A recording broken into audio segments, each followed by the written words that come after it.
What's up guys? I hope you are doing well. I am Veer. Welcome to stellar family. तो कैसे हो मेरे दोस्तों? मैं आशा करता हूँ शानदार तरीके से आप लोग अपनी लाइफ को एंजॉय कर रहे हो, अपनी सेहत, फैमिली और पढ़ाई का ध्यान काफी अच्छे से रख रहे हो। आज का ये जो वीडियो है मैं एक बहुत ही प्यारे टॉपिक के साथ में स्टार्ट करना चाहूंगा। एग्जाम के लिए तो ये इंपॉर्टेंट है ही है, इसी के साथ में ये आप लोगों को पर्सनल लाइफ में भी बहुत ज्यादा फायदा पहुंचाएगा।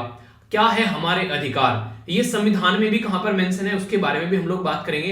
इंटरनेशनल लेवल पर भी क्या इनके बारे में कुछ बात की जाती है उसके बारे में बात करेंगे। और एक इंपॉर्टेंट डे भी है यहाँ पर जिसको आप लोग ह्यूमन राइट डे के नाम से जानते हैं, तो इस डे के बारे में भी हम लोग डिस्कस करेंगे। तो ये काफी इंपॉर्टेंट रहेगा। इसके बाद में फिर मैं आप लोगों से क्विज डिस्कस करूंगा और फिर हमारा जो पैटर्न रहता है वो आप लोगों को देखने को मिलेगा।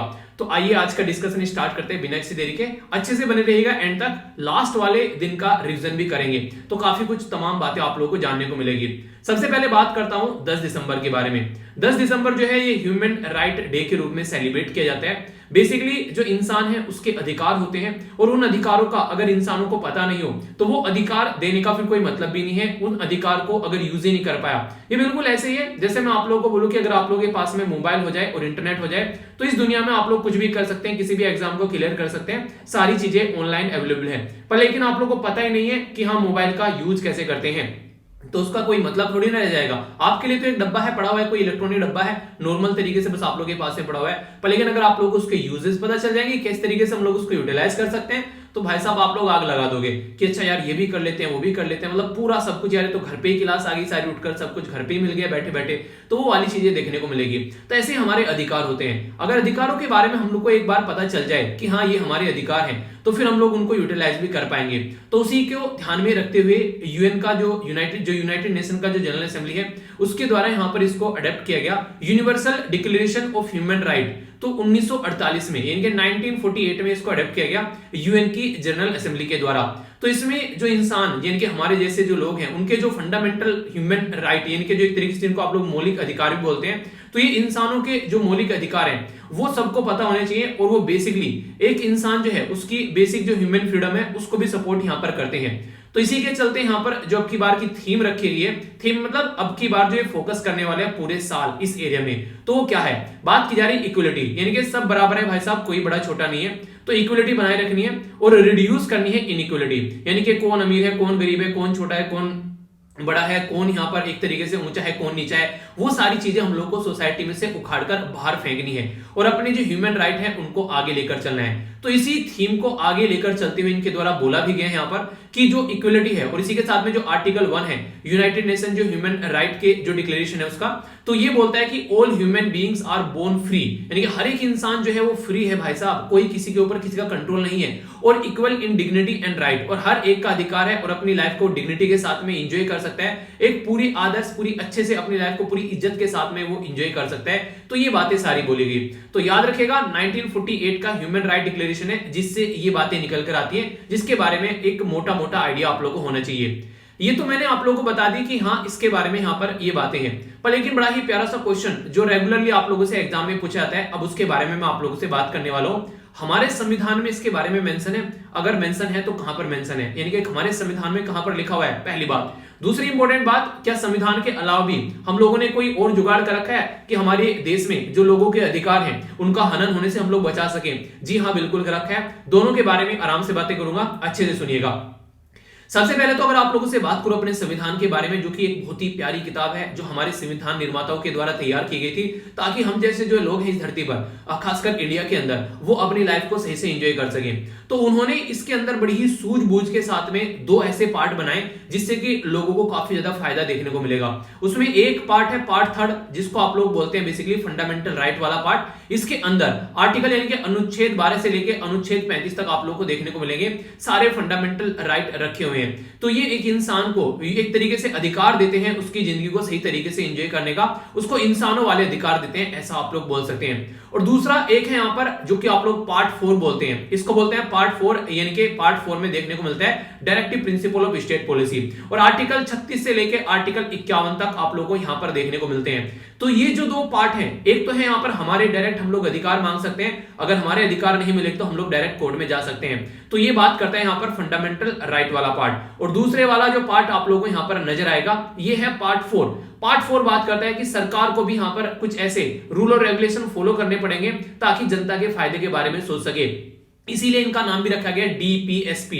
डीपीएसपी का मतलब डायरेक्टिव प्रिंसिपल, यानी कि कुछ ऐसे नियम जो कि एक तरीके से किसको, स्टेट को गाइड करें। Directive principle of state policy, ताकि वो ऐसी पॉलिसी फॉर्म कर सके ताकि हमारे देश की जो जनता है उनको फायदा देखने को मिल सके। तो उसके बारे में यहां पर भी बातें की गई है। अगर फंडामेंटल राइट के बारे में आप लोगों से बात करूं तो काफी डिटेल में यहां पर मैंने आप लोगों को ये सारी चीजें पढ़ाई है पॉलिटी के अंदर। अगर जाकर देखोगे तो पूरा चैप्टर मैंने अलग अलग करके पढ़ा है, इन सब जो यहां पर ये पॉइंट लिखे हुए हैं। बात करते हैं राइट टू इक्वलिटी के बारे में, राइट टू फ्रीडम के बारे में, राइट अगेंस्ट एक्सप्लॉयटेशन के बारे में, राइट जो रिलीजन के बारे में, freedom of religion, educational right और रेमेडी।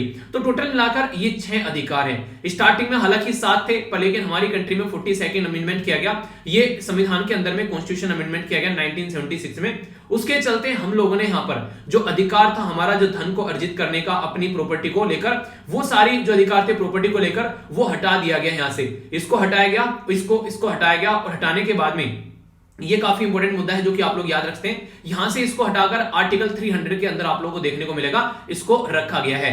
तो यहां तक आप लोगों को सारी बातें समझ में आ रही है जो मैंने पढ़ाया? क्या यहां पर कुछ गलत बोला मैंने, या फिर सारी चीजें सही थी? आप लोगों को लगता है कि मैंने कुछ गलत बोला है यहां पर? अगर हाँ तो बताइए, वीडियो को पॉज करके यहीं पर ही मैंने कुछ गलत पढ़ाया यहां पर अभी।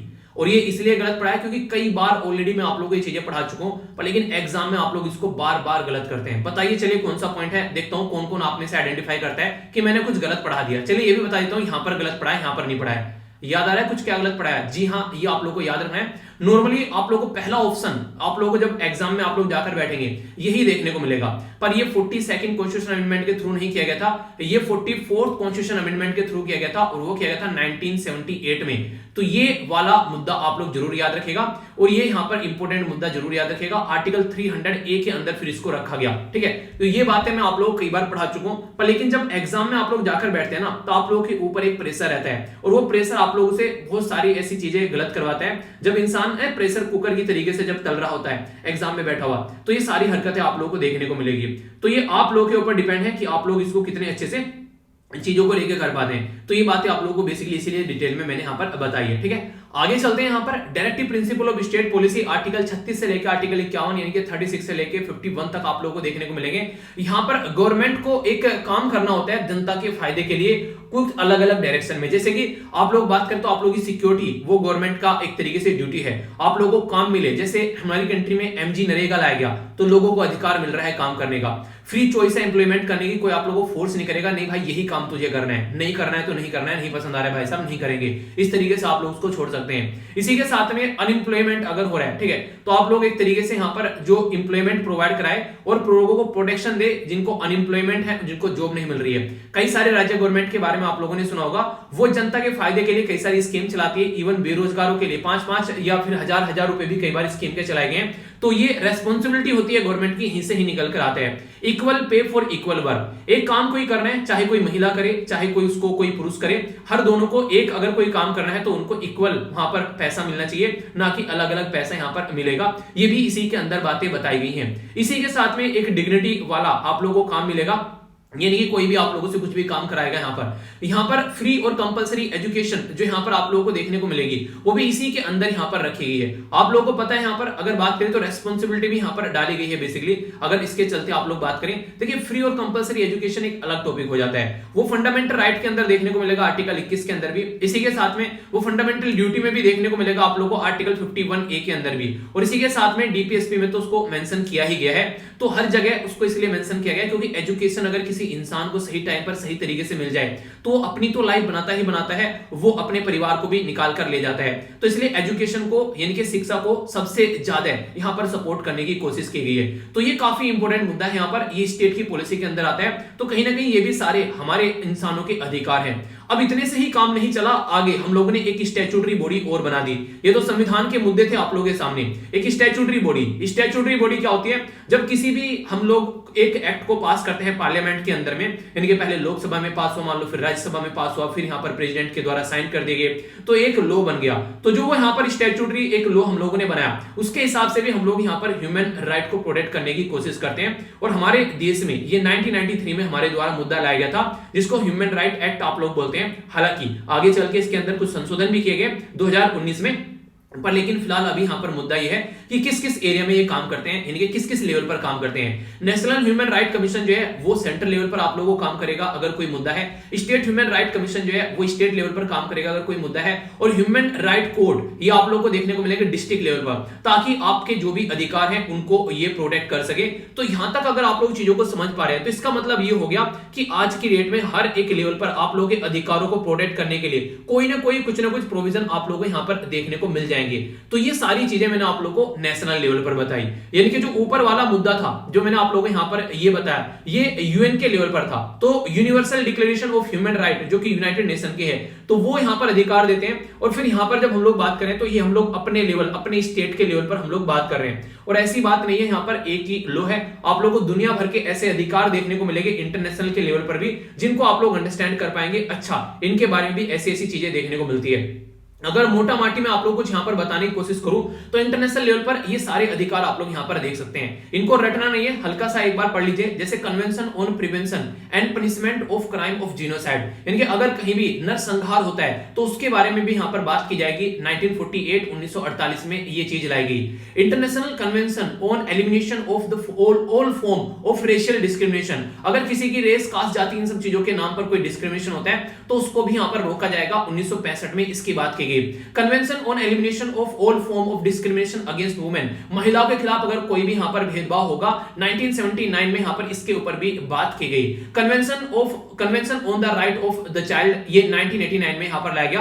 यानी कि पहले सबके बारे में बात की, फिर अलग से वुमेन के, इनके महिलाओं के बारे में बात की, फिर बच्चों के बारे में बात की, और फिर पर्सन विद डिसेबिलिटी के बारे में बात कर दी 2006 में। इसके चलते ये सारे ऐसे मुद्दे हैं जिन पर ये बात कर चुके हैं। और प्यारी और अच्छी और इंटरेस्टिंग बात ये है, हम लोग यहां पर इन सब का पार्ट हैं, यानी कि ये सारे जो मुद्दे हैं हम लोग इसको साइन कर चुके हैं, तो हम लोग इन सब मुद्दों का पार्ट हैं। तो ये एक अच्छी बात आप लोग बोल सकते हैं। ह्यूमन राइट काउंसिल आप लोगों को देखने को मिलेगी, ये इंटर गवर्नमेंटल बॉडी है यूनाइटेड नेशन की, जो कि यहां पर रेस्पॉन्सिबल रहती है अगर कोई ऐसा मुद्दा बनता है तो अधिकारों को प्रोटेक्ट करने का काम करती है। 47 यूनाइटेड नेशन के जो मेंबर हैं यहां पर वो इलेक्ट किए जाते हैं यूएन की जनरल असेंबली के द्वारा, जो इस काउंसिल को लेकर चलते हैं। आप लोगों को मैंने बताया भी था जो काउंसिल होती है वो एक इलेक्टेड बॉडी होती है, ठीक है। जो कमीशन होता है वो एक अपॉइंटेड बॉडी होती है। अगर कोई भी सरकार अगर काउंसिल को हटा के और वहां पर कमीशन लगा देती है तो इसका मतलब यह कि वो एक ऐसी बॉडी ला रही है जो उसके अंगूठे के नीचे काम करेगी। क्यों? क्योंकि काउंसिल जो होती है वो इलेक्टेड बॉडी होती है और कमीशन जो होता है वो अपॉइंटेड होता है, इनके गवर्नमेंट के द्वारा अपॉइंट किया जाता है। तो इस तरीके से वो उनके हिसाब से काम करेगा। तो काउंसिल हमेशा पावरफुल होती है। इसी के साथ में यहां पर ह्यूमन राइट काउंसिल जो है वो यूनिवर्सल एक तरीके से पीरियोडिक रिव्यू भी कराती है, जिसके चलते पता चलता है कि कहां पर क्या क्या चीजें चल रही है। और यहां पर एक कई सारी चीजें आप लोगों को देखने को मिलेगी कि ये मैकेनिज्म इन्वॉल्व करती है यूएन के जो सारे के सारे मेंबर हैं उनको अपने साथ में। ऑफिस ऑफ जो high commissioner for human right है, ये रिसेंटली काफी ज्यादा न्यूज में था, आप लोगों ने देखा होगा। जो यहां पर श्रीलंका के अंदर नरसंहार किया गया उसके चलते भी काफी ज्यादा न्यूज में आप लोगों को देखने को मिला था, क्योंकि यहां पर ये बेसिकली काम करता है लोगों के अगर कुछ ऐसी हरकतें देखने को मिलती है उनके खिलाफ उसको रोकने के लिए। एक एमनेस्टी इंटरनेशनल ऑर्गेनाइजेशन है जो कि यहां पर इसके अंदर बहुत सारे वॉलंटियर यानी कि अपनी स्वेच्छा से लोग काम करते हुए आप लोगों को नजर आएंगे, जो इसके मुद्दे के बारे में काम करते हैं और ये भी लोगों के अधिकारों को कैसे प्रोटेक्ट करना है उसके बारे में यहां पर बात करते हैं। तो ये भी काफी इंपॉर्टेंट आप लोगों को यहां पर चीजें देखने को मिलेगी। तो ये भी एक ऐसा मुद्दा है जिसके बारे में आप लोग याद रख सकते हैं। कुछ और इनिशिएटिव के बारे में अगर मैं आप लोगों को यहां पर बताना चाहूं तो हल्का सा एक नजर डालना है, रटना नहीं है, ठीक है। क्योंकि लिखने के लिए आ जाए तो अगर इनमें से आधे भी आप लोग याद रख लोगे तो आप लोग लिख सकते हैं। जैसे बहुत सारे ऐसे इनिशिएटिव चलाए गए हैं गरीबों के लिए, महिलाओं के लिए, ट्रांसजेंडर के लिए, बच्चों के लिए, दिव्यांग जन के लिए और माइग्रेंट लोगों के लिए। तो ये सारे जो भी हमारे देश में ये सारे जो भी प्रोविजन अभी चलाए गए हैं, इनका बेसिक पर्पज क्या है? इनका बेसिक पर्पज यह है ताकि लोगों के अधिकारों को हम लोग प्रोटेक्ट कर सके। जैसे गरीबों के लिए जनधन अकाउंट, ठीक है, रुपया कार्ड आ गया, उज्ज्वला जो गैस जो कनेक्शन आ गया, प्रधानमंत्री आवास योजना आ गया, ताकि गरीबों को जो है उनकी रोजी रोटी और उनके अधिकार यहां पर उनको मिल सके। जो वुमेन होगी उनके लिए आप लोगों ने सुना है प्रधानमंत्री मातृत्व वंदना योजना, ट्रिपल तलाक अभी महिलाओं के लिए लेकर आया गया ताकि उनको उनके अधिकार यहां पर मिल सके। ट्रांसजेंडर के लिए हम लोगों ने अभी यहां पर नेशनल पोर्टल फॉर ट्रांसजेंडर यानी कि जो किन्नर लोग हैं उनके लिए बनाया। इसी के लिए यहां पर गरिमा गृह भी बनाया गया यहां पर, ताकि उनको अगर कोई दिक्कत देखने को मिलती है तो उनको यहां पर सपोर्ट प्रोवाइड कराया जा सके। हमारे संविधान के अंदर में यहां पर बेसिकली जो आर्टिकल 21 है, ठीक है, तो उसके चलते यहां पर आज की डेट में राइट टू प्राइवेसी जो है वो फंडामेंटल राइट भी हमारे देश में बनाए जा चुके हैं। और इसी के चलते हमारे देश में अब 3 जेंडर आप लोगों को देखने को मिलेंगे। एक हो गया मेल, एक हो गया फीमेल और तीसरा हो गया ट्रांसजेंडर। तो इस तरीके से यहाँ पर ये भी हमारी कंट्री में जो national legal service authority NALSA वाला एक्ट निकल कर आया था जो कोर्ट की साइड से 2014 में, तो वहां से ये सारे मुद्दे आप लोगों को देखने को मिले। तो ये भी काफी इंपॉर्टेंट है। पीएम केयर यहां पर अभी स्टार्ट किया गया, खासकर बच्चों को सपोर्ट प्रोवाइड कराने के लिए। जब यहां पर बहुत सारे बच्चों ने अपने माता पिता खोए तो उनको सपोर्ट प्रोवाइड कराया जाए। Assistant to disable person scheme कई सारी हैं। इसी के साथ में एक्सेसिबल इंडिया कैंपेन, इसी के साथ में creation of accessible environment of जो पर्सन विद डिसेबिलिटी, यानी कि अगर कोई पर्सन है, अगर वो गाड़ी में जाना चाहता है किसी मंजिल में, एक तरीके से गवर्नमेंट बिल्डिंग में जाना चाहता है, तो ये ऐसी होनी चाहिए ताकि कोई अगर जिसको दिखता नहीं है, कोई चल नहीं पाता है, उसके लिए भी वो एक तरीके से सही रहे। दीनदयाल जो यहाँ पर ये डिसेबल रिहेबिलिटेशन स्कीम भी आप लोगों को देखने को मिलेगी जो इसी पर्पज से रिलेटेड है। इवन माइग्रेंट वर्कर के लिए भी एक स्कीम है जो कि वन नेशन वन राशन, यानी कि जहां पर भी आप लोग जाओ वहां पर सारे अधिकार आप लोगों को देखने को मिले, कोई भी अधिकार आप लोगों से छूता न रहे। तो ये काफी इंपॉर्टेंट ऐसे मुद्दे हैं। अगर कल को इनके बारे में कुछ लिखने के लिए आप लोगों से पूछ लिया है तो मुझे नहीं लगता कि आप लोगों को कोई कंफ्यूजन इसके बारे में होना चाहिए। इतने डिटेल में मैंने पूरा टॉपिक आप लोगों को यहां पर ये कवर करा दिया। अच्छा, एक छोटी सी बात यहां पर और याद रखना जिससे आप लोगों का और क्वेश्चन बन सकता है। इसके बाद में आप लोगों का एक पॉलिटिकल टॉपिक पूरा कवर हो जाएगा जो कि आप लोगों का ये पर्टिकुलर टॉपिक था, और इसी के साथ में आप लोगों का इंटरनेशनल लेवल से रिलेटेड भी जो फैक्ट्स एंड फिगर है और फंडामेंटल राइट का भी एक ओवरव्यू और डीपीएसपी का आप लोगों को यहां पर कवर हो जाएगा। ये क्या है कि नेशनल ह्यूमन राइट कमीशन जो हमारी कंट्री में एक बॉडी बनाएगी, उसको अपॉइंटमेंट जो करने के लिए कमेटी होती है उसके अंदर मेंबर कौन होते हैं, तो ये इंपॉर्टेंट क्वेश्चन है। पहले तो अपॉइंट किसको किया जाता है हमारी कंट्री में अगर नेशनल ह्यूमन राइट कमीशन का चेयरमैन, तो या तो सुप्रीम कोर्ट के जज होने चाहिए वो, या फिर चीफ जस्टिस ऑफ इंडिया होने चाहिए जो कि रिटायर हो चुके हैं। ठीक है, सुप्रीम कोर्ट जज या फिर चीफ जस्टिस ऑफ इंडिया, इनको यहां पर इसका चेयरमैन बनाया जाएगा। तो इसके चलते यहां पर पहले तो चीफ जस्टिस ऑफ इंडिया ही हुआ करते थे, अभी अमेंडमेंट करके सुप्रीम कोर्ट का जज भी यहां पर अलाउ कर दिया गया है।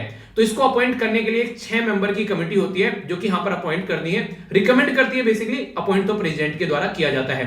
6 मेंबर की कमेटी जो है वो हेड की जाती है प्राइम मिनिस्टर ऑफ इंडिया के द्वारा। इसके अंदर फिर आप लोगों को स्पीकर देखने को मिलेंगे लोकसभा के, डिप्टी चेयरमैन देखने के राज्यसभा के, यानी कि स्पीकर और लोकसभा के और चेयरमैन राज्यसभा के दोनों हैं यहाँ पर।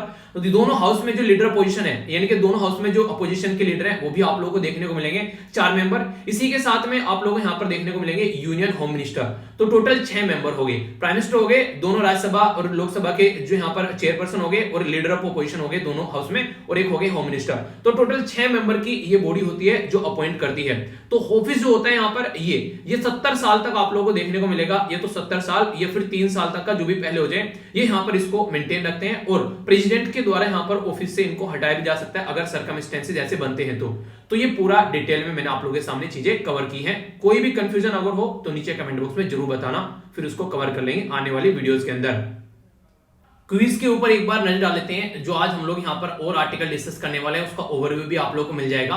कुछ तो मैंने क्विज कल का भी डाल दिया क्योंकि कल मैंने क्विज नहीं डाला था, तो कुछ क्वेश्चन उसके भी हैं, आप लोगों का थोड़ा सा रिवीजन भी हो जाएगा। नेशनल कैडेट कॉर्प्स एनसीसी के द्वारा अभी अनाउंस किए गए यहाँ पर 2 प्रोग्राम, तो ये 2 प्रोग्राम के नाम आप लोग को बताने हैं। आजादी का अमृत महोत्सव जो हम लोग सेलिब्रेट कर रहे हैं उसके उपलक्ष्य में आप लोग को ये देखने को मिल रहे हैं, तो इसके बारे में आप लोग को आइडिया होना चाहिए।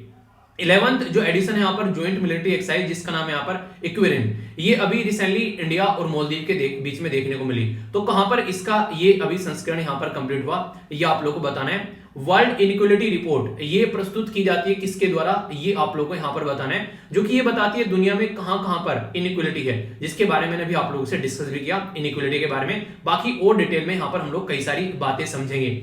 नेक्स्ट इंपोर्टेंट जो बात कर रही है यहाँ पर कि आज की डेट में जो ग्रीन हाउस गैस है उसको काउंट करने के लिए एक यूनिट है जो उसको डिस्क्राइब करती है, उस यूनिट को क्या बोलते हैं आप लोग? ग्रीन हाउस गैस आप लोगों ने सुना है, तो वो यूनिट आप लोगों को पता होना चाहिए। डिफरेंट क्वेश्चन ऐसे कई बार एग्जाम में पूछ लिए जाते हैं। मल्टी डायमेंशनल पॉवर्टी इंडेक्स ये अभी प्रस्तुत किया गया था, इसके ऊपर टॉपिक भी मैंने डिस्कस किया था आप लोगों से। आप लोगों को यहाँ पर ये बताना है कि ये मल्टी डायमेंशनल पॉवर्टी इंडेक्स जो है हमारे देश में कौन प्रिपेयर करता है। इसी के साथ में सेंट्रल गवर्नमेंट के द्वारा अभी यहां पर बेसिकली सेंट्रल गवर्नमेंट को इन्फॉर्म किया गया था एक स्टेट गवर्नमेंट के द्वारा कि जो कस्तूरी रंगन रिपोर्ट है वो अपने एरिया में इंप्लीमेंट नहीं करेंगे वेस्टर्न घाट वाले एरिया में। आखिर ये कस्तूरी रंगन रिपोर्ट क्यों है और इन्होंने इसको इंप्लीमेंट करने से मना क्यों कर दिया है, वो भी मैं आप लोगों को डिटेल में बताने वाला हूं। कस्तूरी रंगन जो कमेटी के द्वारा रिपोर्ट की गई थी, तो उसके द्वारा वेस्टर्न जो घाट है उसके अंदर कितने एरिया को इकोलॉजिकली सेंसिटिव एरिया बताया गया था, और इकोलॉजिकली सेंसिटिव एरिया क्या होता है, कौन इसको डिक्लेयर करता है, ये भी हम लोग यहाँ पर काफी डिटेल में समझने वाले हैं। इको सेंसिटिव एरिया जो होता है वो यहाँ पर ministry of environment and forest climate change के द्वारा नोटिफाई किया जाता है। तो आप लोगों को यहाँ पर ये बताना है इसके लिए कौन सा एक्ट है हमारे देश में जो यहाँ पर ये पावर देता है इस मिनिस्ट्री को ये काम करने का, तो ये भी हम लोग काफी डिटेल में समझेंगे। तो कहने का मतलब ये है कि लेक्चर काफी प्यारा, काफी इंटरेस्टिंग रहेगा, टकटकी लगाकर देखिएगा। थोड़ा सा लेंथी हो सकता है क्योंकि कुछ टॉपिक्स ऐसे थे, मैंने बोला था डिटेल में कवर करूंगा, टेंशन मत लेना, तो जो बचेगा वो कल कवर हो जाएगा। तो इसलिए अच्छे से लेक्चर को एंड तक आप लोगों को देखना है। इसी के साथ में एक और यहाँ पर इंपॉर्टेंट बात वो ये है 10 दिसंबर को ही हमारे देश में डेथ एनिवर्सरी होती है यहाँ पर किसकी, यह है अल्फ्रेड नोबेल, हमारे देश में नहीं सॉरी इंटरनेशनल लेवल पर होती है ये, तो हम भी यहाँ पर इसको सेलिब्रेट करते हैं। अल्फ्रेड नोबेल साहब वही हैं जिनके नाम पर नोबेल प्राइज आप लोगों को देखने को मिलते हैं। तो अभी भी यहाँ पर सारे नोबेल प्राइज डिक्लेयर किए गए, मैंने उसके ऊपर वीडियो भी बनाई थी। और हमेशा याद रखना, एग्जाम कोई भी आप लोग देने जा रहे हैं कम से कम 2 साल के नोबेल प्राइज आप लोग तैयार करके जाना। फिलहाल के लिए अभी 2020 और 2021 के नोबेल प्राइज तैयार करके जाना, दोनों के ऊपर मैंने वीडियो बना रखी है, किस किस को नोबेल प्राइज मिला है, कौन से देश से है, किस फील्ड में मिला है, सारी डिटेल में आप लोगों के पास में वो वीडियो है। छोटी छोटी वीडियो है, ज्यादा बड़ी नहीं है, उनको एक बार आप लोग देख लेना। क्वेश्चन 1 नंबर आप लोगों का पक्का हो जाएगा। और वो नहीं कहते कि एक एक नंबर जोड़ने से ही आप लोगों की जो नैया है वो पार होती है, तो उसको इग्नोर नहीं करना है। इसी के साथ में यहाँ पर एक इंपॉर्टेंट मुद्दा यहाँ पर जो समझे कि यहाँ पर इनके द्वारा ये नोबेल प्राइज स्टार्ट किया गया था। इनके फादर भी एक इंजीनियर और एक आविष्कारक यानी कि एक इन्वेंटर थे। एक यहाँ पर बात करें, ये एक तरीके काफी फेमस साइंटिस्ट भी थे, बिजनेसमैन भी थे और फाउंडर भी थे। डायनामाइट जो इन्हीं के द्वारा बनाया गया था, इनको ये लगा कि डायनामाइट जो है बहुत सारे लोगों की जान ले चुके हैं, तो उसके लिए कुछ करना चाहते थे अब यहाँ पर, ताकि दुनिया में कुछ शांति फैल सके। तो इसी के लिए इनके द्वारा ये चीजें यहाँ पर स्टार्ट की गई, इनकी विल के बेस पर फिर यहाँ पर ये चीजें स्टार्ट हुई। तो ये जन्म इनका हुआ था अक्टूबर 21, 1833, तो 21 अक्टूबर को यहाँ पर 1833 में देखने को मिला था इनका जन्म। इसी के साथ में 10 दिसंबर हम लोग यहाँ पर डिस्कस कर रहे हैं, 10 दिसंबर, ठीक है। तो 10 दिसंबर 1869 यानी कि 1869 आप लोगों को देखने को मिलेगा। तो ये इंपॉर्टेंट डे है जो आप लोग यहाँ पर याद रखते हैं। स्वीडन से आते थे यहाँ पर, इनकी जो नेशनलिटी थी वो स्वीडन थी। अगर आप लोग यहाँ पर देख पा रहे हैं, ये है अपनी प्यारी कंट्री, ठीक है। तो यहाँ से अगर आप लोग देखेंगे तो आप लोगों को देखने को मिलेगा यहाँ पर, ये हो गया स्वीडन और ये हो गया नॉर्वे। अच्छा, क्वेश्चन एक पूछ लो अगर मैं आप लोगों से, यहाँ पर कंफ्यूजन नहीं होना चाहिए, और नोबेल प्राइज वाली वीडियो भी आप लोगों की रिवाइज हो जाएगी। ये बताइए कि कौन सी कंट्री जो है यहाँ पर कौन कौन से अवार्ड देती है, नॉर्वे कौन सा अवार्ड देती है और स्वीडन कौन से अवार्ड देती है, ये आप लोगों को बताना है। तो इसको थोड़ा सा रिवाइज कर लीजिएगा, ऐसे क्वेश्चन कई बार आप लोगों से पूछ लिए भी जाते हैं और कंफ्यूजन आप लोगों को इससे रिलेटेड नहीं होना चाहिए। एक छोटी सी बात मैं आप लोगों से यहां पर और करना चाहूंगा, जैसा कि मैंने आप सभी लोगों को बताया था कि जब से ये डिसलाइक का बटन हुआ है तब से वीडियो जो है वो बहुत ज्यादा रिपोर्ट की जा रही है। और इसी के चलते जब YouTube से बात हुई तो उनके द्वारा बताया गया था कि हमारा चैनल जो है वो मास रिपोर्टिंग की जा रही है, इसकी मास रिपोर्टिंग होती है, यानी कि गलत तरीके से रिपोर्ट किया जा रहा है चैनल की, इस चैनल पर कुछ गलत आता है। तो अगर आप लोगों को भी लगता है कि चैनल पर गलत आता है तो रिपोर्ट करने का बटन होता है यहाँ पर, आप लोग भी रिपोर्ट कर सकते हैं कि इसके अंदर गलत क्या था। पर लेकिन अगर आप लोगों को लगता है कि ये सही है, चैनल पर सही चीजें पढ़ाई जाती हैं और अच्छी चीजें हैं, तो फिर आप लोग यहाँ पर इसको सपोर्ट कर सकते हैं। तो ये लाइक का बटन होता है, डिसलाइक इनके द्वारा हटा दिया गया है। पर एक इंपॉर्टेंट मुद्दा जो मैं आप लोगों को बताना चाहता हूं वो है यहाँ पर शेयर। देखिए, अगर आप लोग यहां से इस शेयर के बटन पर जाकर वीडियो को शेयर करेंगे तो ही YouTube इसको शेयर मानता है। अगर आप लोग लिंक कॉपी कर और वो जाकर पेस्ट कर देंगे कहीं पर, ये उसको शेयर नहीं मानता है। तो अगर आप लोग यहां से इससे डायरेक्ट शेयर करेंगे तो ही ये शेयर की कैटेगरी में आता है। तो ये लिंक जो दे रखा है YouTube हर वीडियो के नीचे, इसी को कॉपी, इसी पे क्लिक कर आप लोग वीडियो को शेयर किया करो। व्हाट्सएप, टेलीग्राम, इंस्टाग्राम, फेसबुक, जहां पर भी आप लोग शेयर कर सकते हैं, तो इसको यूज करोगे तभी ये शेयर की कैटेगरी में आएगा, वरना ये शेयर की कैटेगरी में नहीं आएगा।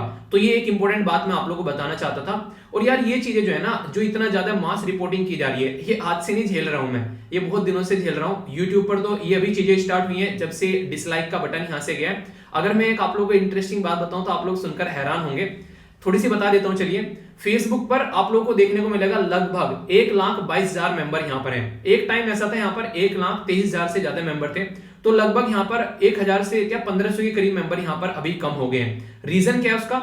जब मैंने इसको चेक किया यहाँ पर, तो ये 3 बटन होते हैं, आप भी जाकर अपना जो फेसबुक प्रोफाइल है वो चेक कर सकते हैं। जब मैंने इस पर क्लिक किया जाकर, तो इसने ये दिखा रखा कि मेरा जो अकाउंट है, मेरे अकाउंट का स्टेटस जो है वो वार्निंग में चल रहा है, यानी कि मुझे फेसबुक ने वार्निंग दे रखी है कि मैं फेसबुक पर उल्टी सीधी चीजें शेयर करता हूं। आप लोग फेसबुक की प्रोफाइल जाकर देखिएगा, और आप लोग बताइएगा कि आज तक कोई ऐसी चीजें हैं जो मैंने उल्टी सीधी चीजें शेयर की हैं वहां पर और आप लोगों को लगे कि यार ये चीजें तो गलत थी, सोसाइटी के लिए अच्छी चीजें नहीं थी, तो आप लोग भी फेसबुक पर भी चीजें रिपोर्ट कर सकते हैं। यहां पर इनके द्वारा अकाउंट जो है वो वार्निंग में डाल रखा है मेरा, और बोल रखा है कि योर अकाउंट में be restricted if you violate again, यानी कि अगर मैं फिर से कोई और वायलेशन करूंगा तो मेरा अकाउंट जो है वो फिर से यहां पर बिल्कुल रिस्ट्रिक्टेड कर देंगे, अकाउंट को जो है वो बिल्कुल डिलीट कर देंगे।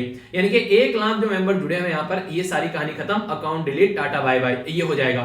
इनके द्वारा 4 मार्च को रिस्ट्रिक्शन लगाई गई थी कि मैं फेसबुक पर लाइव नहीं जा सकता, तो मुझे कोई दिक्कत नहीं है, मैं वैसे भी नहीं जाता हूं, ठीक है। कोई चीजें एडवर्टाइज नहीं कर सकते, मैं वैसे भी नहीं करता हूं, कोई दिक्कत नहीं।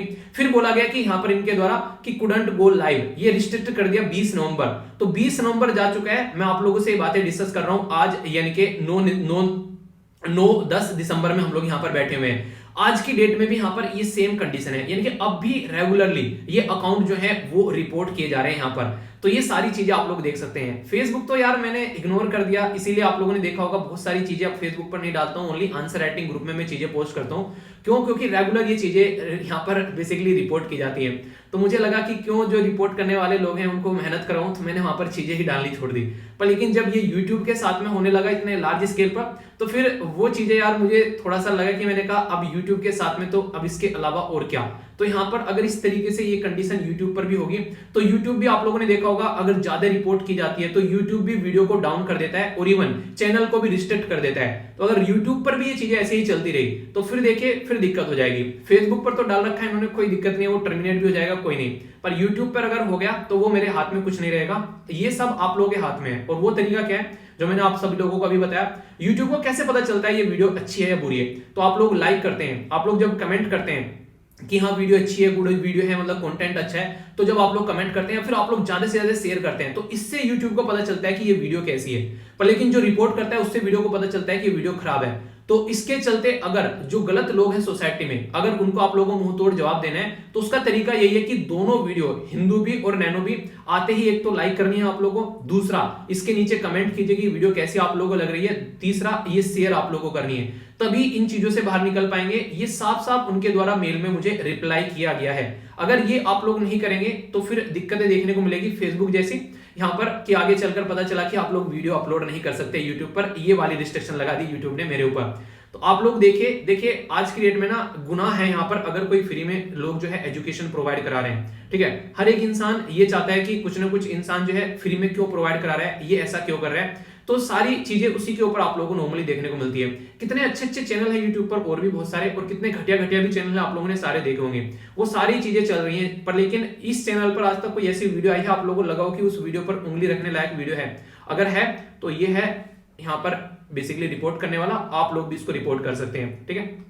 तो ये बातें मुझे आप लोगों के साथ में शेयर करनी थी, और रेगुलर अगर ये करोगे तभी जाकर यहां से चीजें निकल पाएंगी। ऐसा नहीं कि 1-2 दिन कर आप लोग रुक जाओगे, ये कुछ समय तक, लगभग आप लोगों को 15 से 20 दिनों तक तो रेगुलरली ये करनी ही करनी पड़ेगी, लाइक शेयर और कमेंट। कुछ बच्चे देख रहा हूं मैं अभी भी वीडियो जो है वो 30-40 हजार देख रहे हैं, पर लेकिन 4-5 हजार लाइक्स आ रहे हैं, और इसी के साथ में कमेंट भी कोई 1000-1500 आ रहे हैं।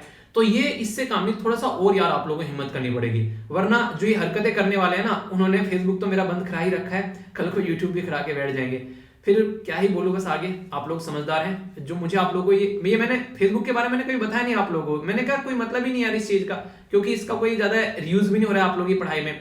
पर लेकिन यूट्यूब तो है जो कि उसके ऊपर तो सारी चीजें मतलब टिकी हुई है, पढ़ाई इसी से कराता हूँ मैं आप लोगों की, तो ये वाली चीजें थोड़ी ज्यादा हो जाएंगी, ठीक है। अब आप लोग देख लीजिए जो भी चीजें हैं, मेरा काम था आप लोगों तक इन्फॉर्मेशन पहुंचाना।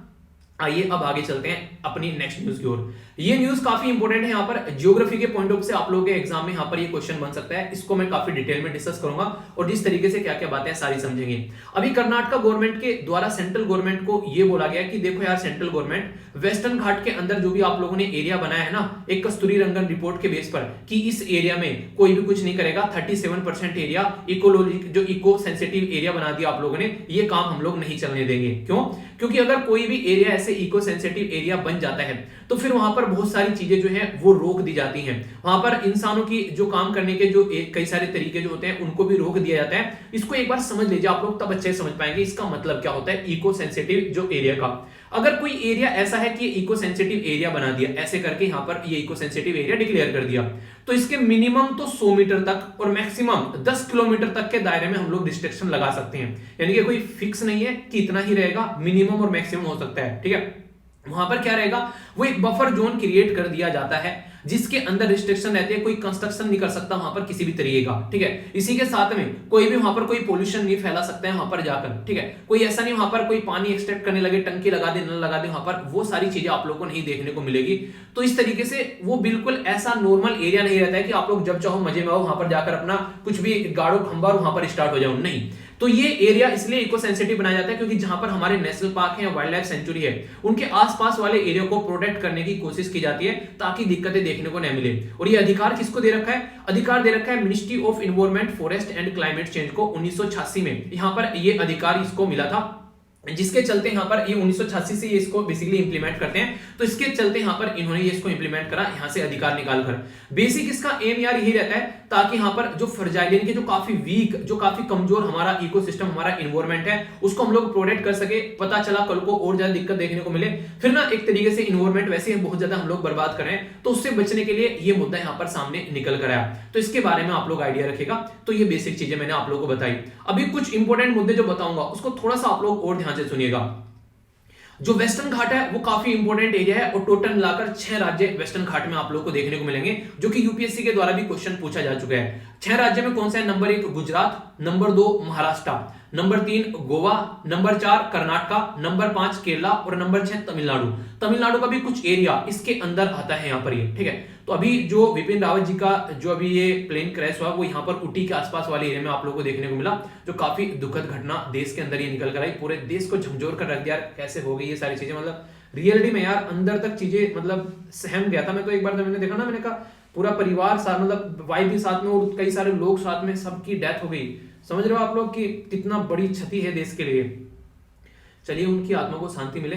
अगर बात करें आगे यहाँ पर, तो जो मैमल्स होते हैं जैसे बंदर वगैरह हो गए, इनकी स्पीसीज आप लोगों को देखने को मिलेगी लगभग 140 इस एरिया में। जो बर्ड्स चिड़िया वगैरह होती हैं लगभग 510। इसी के साथ में रेप्टाइल मगरमच्छ वगैरह जो रहते हैं इनकी 260 के करीब ये जातियां हैं यहाँ पर। इसी के साथ में एम्फीबियन यानी कि जो मेंढक वगैरह होते हैं, इस तरीके के जो जीव जंतु जिनावर हैं, उनकी आप लोगों को 180 के करीब स्पीसीज यहाँ पर देखने को मिलेगी।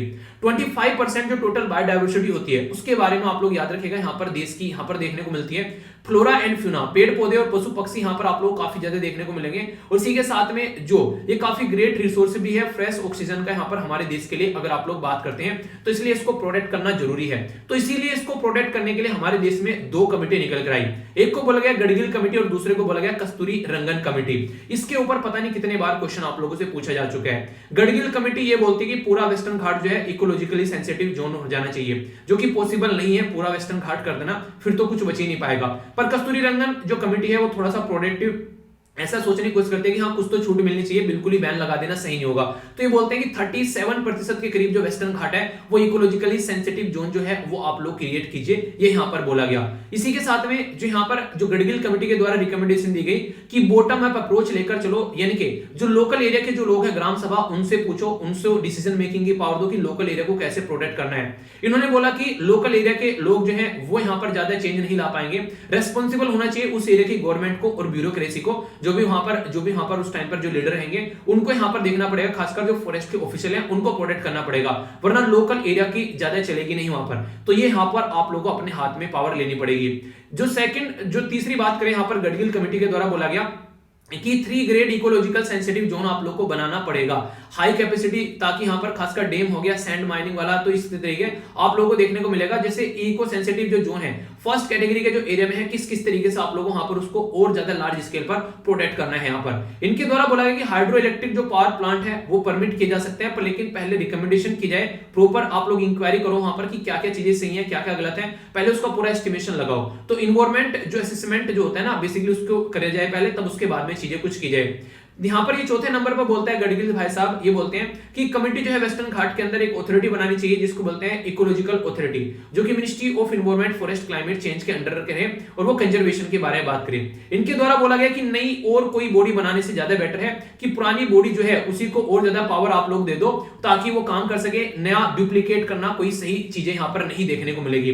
तो टोटल मिलाकर ये जो पूरा चार्ट है ये जो पूरा चार्ट है यहाँ पर, ये टोटल मिलाकर 6 राज्यों में इंप्लीमेंट किया गया। गुजरात, महाराष्ट्र, गोवा, कर्नाटक, केरला और तमिलनाडु। तो ये 6 राज्य आप लोगों को यहाँ पर देखने को मिले। तो ये 6 राज्य के जो अलग अलग एरिया के जो यहाँ पर बेसिकली जो चीफ मिनिस्टर थे और अलग अलग एरिया की जो गवर्नमेंट थी, उन्होंने बोला कि यार ये ऐसे कैसे चलेगा, इतने बड़े बड़े एरिया अगर आप लोग इको सेंसिटिव जोन में ला दोगे तो कर्नाटक गवर्नमेंट ने इसी के अपोजिट में जाकर यहाँ पर बोला है कि हम लोग इसको नहीं मानेंगे। जो आप लोगों ने बोला अगर इसको मानेंगे तो बहुत सारे लोगों को हम लोग जो प्रोवाइड नहीं करा पाएंगे, डेवलपमेंट का काम हम लोग नहीं कर पाएंगे। इसके चलते ये काफी हमारे राज्य के अंदर दिक्कतें देखने को मिलेगी। तो बोला यह गया कि पीपल सेंट्रिक डेवलपमेंट मॉडल हम लोगों को लाना पड़ेगा। कस्तूरी रंगन रिपोर्ट के द्वारा अगर बात करें तो सैटेलाइट इमेज के बेस पर ग्राउंड रियलिटी आप लोगों को चेक करनी चाहिए। एग्रीकल्चर और हॉर्टिकल्चर एक्टिविटी क्या होती है उस एरिया में, जो किसान जिसके ऊपर यहाँ पर आज के में डिपेंडेंट है, वो इको फ्रेंडली मैनर में भी काम कर सकते हैं। और कहीं ना कहीं ये प्रायोरिटी भी रहती है कि उस एरिया में जो इन्वायरमेंट प्रोटेक्शन के बारे में बात करें तो फॉरेस्ट प्रोटेक्शन एक्ट जो 1980 का है वो यहाँ पर इन चीजों को सपोर्ट भी प्रोवाइड कराता है। तो ऐसे आप लोग ये चीजें हमसे मत छीनिए, इसके चलते वरना दिक्कत देखने को मिल जाएगी काफी लार्ज स्केल पर। तो ये बातें इनके द्वारा की गई है, यानी कि इनका बेसिक मुद्दा यही है कि चीजों को बिल्कुल रोका ना जाए, कि हाँ बिल्कुल रोक कर खड़े हो गए हो, चीजों को इस तरीके से लेके चलो कि लोकल एरिया के जो लोग हैं उनको दिक्कतें न देखने को मिले ज्यादा है। तो इस तरीके से सारे जो भी लोग हैं उनसे बातें करो, कैसे कैसे चीजों को सॉल्यूशन निकाला जा सकता है। ऐसे नहीं कि बस बैन लगा दिया, जैसे नहीं क्रिप्टो करेंसी पर बैन लगाने की बात करें तो बैन मत लगाओ, उनको रेगुलेट करो, वही बातें यहां पर निकल कर आई। तो ये सारे मुद्दे आप लोगों से डायरेक्ट एग्जाम में पूछे भी जा चुके हैं और आगे भी क्वेश्चन पूछा जा सकता है यहां से, ठीक है। तो ये कर्नाटक गवर्नमेंट के द्वारा जो बातें बोली गई वो सारी मैंने आप लोगों को बता दी, और क्या क्या मुद्दे हैं वो सारी डिटेल में मैंने आप लोगों को समझा भी दिए, तो कोई कंफ्यूजन नहीं होना चाहिए, ठीक है। तो इसके बारे में आइडिया पूरा रखिएगा।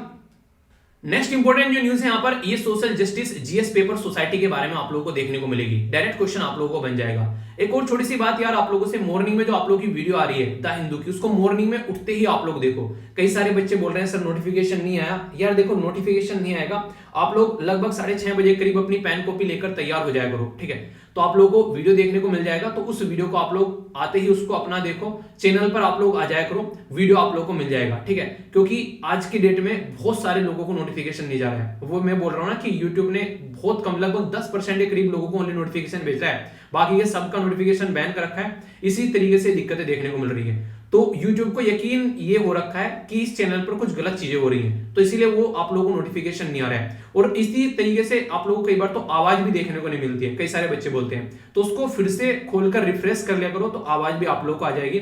बहुत सारे इश्यूज चल रहे हैं यार चैनल के साथ में, पिछले कई दिनों से ये चीजें नोटिस कर रहा हूं। तो आप लोग यार इसको यहां से निकालने में इसको थोड़ा आगे लेकर चलो, आप लोगों का ही ये परिवार है, सभी परिवार, ठीक है। तो जो भी अगर उल्टी सीधी कुछ ऐसी हरकतें कर रहे हैं तो उनसे आप लोगों को ही ये चीजें सपोर्ट करनी है। मेरे हाथ में वीडियो रिकॉर्ड करना और अपलोड करना है, इसके अलावा कुछ नहीं है मेरे हाथ में, सारी चीजें अब आप लोगों के हाथ में है, ठीक है। तो अब आप लोग देखिए आप लोग कितना इसको आगे लेकर चल सकते हैं। आगे चलते हैं, यहां पर बात करते हैं किसके बारे में, एक रिपोर्ट के बारे में जिसको बोलते हैं वर्ल्ड इनइक्वालिटी रिपोर्ट, 2022 की ये रिपोर्ट है। तो इंडिया के अंदर अगर बात करें तो मोस्ट अनइक्वल कंट्री हमारी देखने को मिली, हमारा देश अगर दुनिया में आप लोग बात करेंगे, यानी कि ऑल ओवर वर्ल्ड में अगर जाकर देखेंगे तो सबसे अनइक्वल कंट्री हमारी है। बहुत ज्यादा अमीर है, बहुत ज्यादा गरीब है, और बहुत ज्यादा बीच के भी लोग आप लोग यहाँ पर देखने को मिलेंगे। तो ये वर्ल्ड इनइक्वालिटी जो लैब है उसके द्वारा ये रिपोर्ट रिलीज की जाती है, और ये दुनिया के सामने आंकड़े रखती है कि भाई साहब आज की डेट में दुनिया कैसी हो रखी है, कितने लोग अमीर और कितने गरीब हैं, उसके बारे में एक डेटा तैयार करती है। आर्टिकल यहां पर ये हिंदू न्यूज़पेपर के अंदर भी कवर किया गया कि India among most unequal nation, top 1% of population hold 22% of national income, यानी कि दुनिया के अगर हमारे देश के 1% जो लोग हैं ना वो ऊपर के, वो अकेले यहाँ पर 22% नेशनल इनकम यहाँ पर लिए बैठे हैं। तो ये अंदाजा आप लोग लगा सकते हैं कि गरीबों के हाथ में क्या आता है, तो गरीबों के हाथ में आता है वही बाबा जी का ठुल्लू, जैसे कपिल शर्मा बोलता है, यानी कि गरीबों को कुछ नहीं मिलता है, सारी चीजें अमीर लूट कर ले जाते हैं। तो ये दिक्कतें देखने को मिलती हैं। तो पहले मैं आप लोग को बात करूंगा वर्ल्ड के लेवल पर, फिर हम लोग बात करेंगे अपने लेवल पर, अपने देश के लेवल पर दुनिया में क्या क्या दिक्कतें देखने को मिल रही हैं, पहले वो मैं आप लोगों को बताता हूं। अगर बात करें तो डिस्ट्रीब्यूशन ऑफ द वेल्थ, यानी कि जो मनी है वो काफी डिफरेंट तरीके से दुनिया में आप लोगों को बटी हुई नजर आएगी। यानी कि बोला जा रहा है कि 2% जो टोटल है वो लगभग देखने को मिलेगा, just 2% of the total where the richest just 10%, the global population 76% of all wealth, यानी कि जितनी जो ग्लोबल की पॉपुलेशन है उसकी 76% जो टोटल वेल्थ है वो ओनली आप लोगों को यहाँ पर कुछ लोगों के, कुछ मुट्ठी भर लोगों के हाथ में आप लोगों को देखने को मिल जाएगी चंद। तो ये बातें बोली गई। तो डिस्ट्रीब्यूशन ऑफ वेल्थ जो है वो गरीबों के हाथ में नहीं है, अमीरों के हाथ में है। और खासकर अगर बात करें एक पर्टिकुलर एरिया, कई बार एग्जाम में पूछा जाता है, ये है यहाँ पर middle east and north Africa, MENA। तो ये कौन सा रीजन होता है, अगर आप लोगों को मैप में मैं दिखाऊं तो ये आप लोग यहाँ पर देख पाएंगे, एक मिनट रुकिए। तो बीचों बीच में हमारी दिलो जान हमारा भारत महान, ये आप लोगों को बीचों बीच में देखने को मिलेगा। अगर थोड़ा सा इससे इधर आएंगे अफ्रीका कॉन्टिनेंट के अंदर में, तो ये जो रीजन आप लोगों को यहाँ पर दिख रहा है, ठीक है, ये थोड़ा सा जो ग्रे ग्रे वाला रीजन ये दिख रहा है आप लोगों को मैक्सिमम, ये वाला रीजन है जिसको यहाँ पर बोला गया है क्या, इसको बोला गया middle east and north Africa. तो मिडिल ईस्ट वाला ये रीजन आप लोगों को यहाँ पर देखने को मिलेगा और नॉर्थ अफ्रीका वाला ये रीजन आप लोगों को देखने को मिलेगा। तो इसके अंदर Morocco, Algeria, Tunisia, Libya, Jordan, Syria, Lebanon, Iraq, Iran, Saudi Arabia, Kuwait, Bahrain, Qatar, UAE, Yemen, Oman और इजराइल, ये टोटल देश आप लोगों को यहाँ पर नजर आएंगे जिसमें काफी ज्यादा इनइक्वालिटी देखने को मिलती है। तो जो यहाँ पर मीना है, तो यहाँ पर इसको भी यहाँ पर बेसिकली बताया गया कि मोस्ट अनइक्वल रीजन दुनिया में ये आप लोग को देखने को मिलेगा जिसके ऊपर काम करने की जरूरत है। यानी कि एक इंसान ऐसा है जो कि भर पेट बैठा हुआ है, जो कि खूब एक तरीके से अपनी जिंदगी को एंजॉय कर रहा है, एक इंसान ऐसा है जो कि यहाँ पर सबसे ज्यादा प्रॉब्लम फेस कर रहा है। ये इस कार्टून में दिखाने की कोशिश की गई है। जेंडर इनइक्वालिटी यानी कि मेल और फीमेल के अंदर भी आप लोग को काफी ज्यादा इनइक्वालिटी देखने को मिलेगी इस पर्टिकुलर मुद्दे पर। जो महिलाएं हैं, टोटल इनकम का अगर बात करें, उनका जो लेबर इनकम में उनका शेयर जो है वो बहुत कम आप लोगों को नजर आएगा। 1930 में 30% इनकम में उनका शेयर आप लोगों को देखने को मिलता था, जो कि अभी यहां पर अगर बात करें प्रेजेंट टाइम पे ये लेस देन 35 है, यानी कि 1990 में 30% था और आज के दिन में हम लोग डिस्कस कर रहे हैं इस आर्टिकल को 2021 में। यानी कि मोटे मोटे तौर पर अगर मैं बात करूं 31 साल बाद भी ये 30% से बढ़कर ओनली 5% बढ़कर 35% हुआ है। इनइक्वालिटी इतने लार्ज स्केल पर है, सोसाइटी में महिलाओं को हक ही नहीं है बेसिकली। यहां पर अगर इनकम के अंदर बात करें ना तो उनको ढंग से जॉब पे रखा जाता है, और वहां भी रखा जाता है उनको दिक्कतें देखनी पड़ती हैं। ऊपर से जैसे शादी हो जाती है तो अगर प्रेगनेंसी के चलते दिक्कतें देखने को मिलती है। तो दुनिया भर की दिक्कतें यहां पर जो होती हैं वो लड़कियों के सामने निकल कर आती हैं। तो inequality with in the country is greater than, अगर बात करें किसी और कंट्री के साथ में आप लोग कंपेयर करते हैं, ये मुद्दा काफी बड़ा है। अगर बात करूं इस मैप को, अगर आप लोग देख पा रहे हैं यहां पर, एक तो हो गया कि अगर यहां सुडान कितनी अमीर है और इजिप्ट कितनी अमीर है उसको कंपेयर कर लें, सऊदी अरेबिया कितनी अमीर है, ओमान कितनी अमीर है इसको कंपेयर कर लें, इंडिया कितना अमीर है, चाइना कितना अमीर है इसको कंपेयर कर लें। ये तो हो गया कंट्री का कंट्री के साथ में कंपैरिजन। पर लेकिन अगर बात करूं हमारे ही देश के अंदर, अगर आप लोग बात करोगे, हम लोग अगर बात करने लगे यहां पर कि आज की डेट में अगर बात की जाए कि हम महाराष्ट्र के साथ में कंपेयर करना है गुजरात को, तो ऐसे अगर आप लोग देखो तो आप लोग क्या लगेगा कि यहां पर देश के अंदर ही इतनी ज्यादा इनइक्वालिटी है कि एक अमीर है तो बहुत ज्यादा अमीर है और गरीब है तो बहुत ज्यादा गरीब है। तो यहां पर रिच कंट्री और पुअर गवर्नमेंट भी आप लोगों को देखने को मिलती है, ये भी बहुत बड़ा मुद्दा है। यानी कि जो कंट्री है वो काफी अमीर हो चुकी है, पर लेकिन जो उनकी गवर्नमेंट है वो सारी उल्टी सीधी हरकतें करती है, जिसकी वजह से दिक्कतें देखने को मिलती है।